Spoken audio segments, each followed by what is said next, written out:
आज मैं डर और भय से मुक्ति के बारे में पढ़ाना चाहती हूँ। रोमियो 8:15 एक महान धर्म ग्रंथ है जो हमें सिखाता है कि पवित्र आत्मा हमें भय के बंधन में डालने के लिए नहीं आया, क्योंकि तुमको दासत्व की आत्मा नहीं मिली कि फिर भयभीत हो, परंतु ले पालकपन की आत्मा मिली है, जिससे हम हैं पिता हैं कहकर पुकारते हैं। शब्द अप्पा का वास्तव में मतलब डैडी है। यदि आप इसे उसी तरह अनुवाद करना चाहते हैं जैसा ये कहते हैं, अब ये महत्वपूर्ण है क्योंकि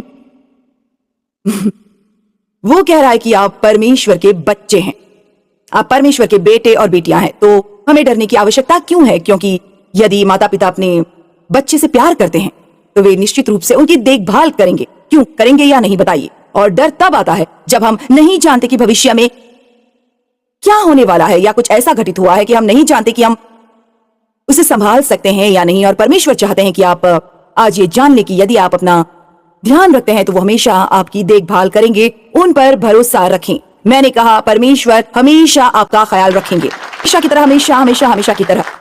ये एक वादा है जो मैंने अपने जीवन के लिए परमेश्वर से किया है, और अक्सर मुझे परमेश्वर से फिर से ये कहने के लिए कहना पड़ता है, मैं हमेशा तुम्हारा ख्याल रखूंगा।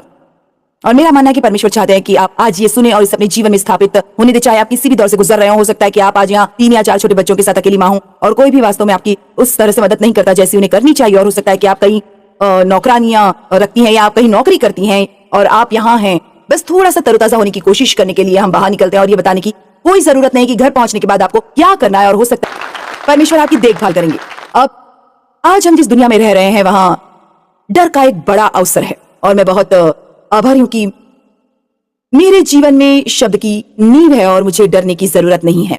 बॉम्ब विस्फोटों और गोलीबारी के कारण आज लोग कभी कभी बड़ी भीड़ में जाने से डरते हैं। यदि आप इसे दुनिया के दृष्टिकोण से देखते हैं और आप शब्द के बारे में कुछ भी नहीं जानते तो आप कहीं बैठकर एक कप कॉफी पीने से भी डर सकते हैं, क्योंकि आप कभी नहीं जानते कि क्या होने वाला है। और फिर ये सभी वायरस और बीमारियां हैं, जब भी कोई नया आता है तो उसे एक नया नाम मिल जाता है और लोग उन चीजों को लेकर बहुत डर जाते हैं। लेकिन यीशु भय से मुक्त करने आए, और ऐसा है उन चीजों से न डरना बहुत बड़ा बड़ा आशीर्वाद है। और आप जानते हैं कि हमें डरने की जरूरत क्यों नहीं है, क्योंकि हम जानते हैं कि हम परमेश्वर के हाथों में हैं। और लब्बुलुआब ये है कि चाहे ये जीवन में हो या मृत्यु में हो, हमें डरने की जरूरत नहीं है। क्योंकि ईमानदारी से कहें तो भले ही यहाँ हमारे जीवन को समाप्त करने के लिए कुछ भी हो जाए, अगला स्थान जो हम प्राप्त करेंगे वो वैसे भी बेहतर होगा।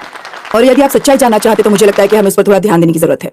मैं तो करती हूँ, मुझे नहीं पता कि हमें हर समय बस स्वर्ग के बारे में सपने देखने की जरूरत है, लेकिन मुझे लगता है कि कभी कभी हम इसके बारे में पर्याप्त नहीं सोचते हैं, और ये वास्तव में परमेश्वर की उपस्थिति में कैसा होगा। और शब्द वास्तव में कहता है कि अंतिम दिनों में, जिन दिनों में हम रह रहे हैं, भय की वजह से मनुष्य के हृदय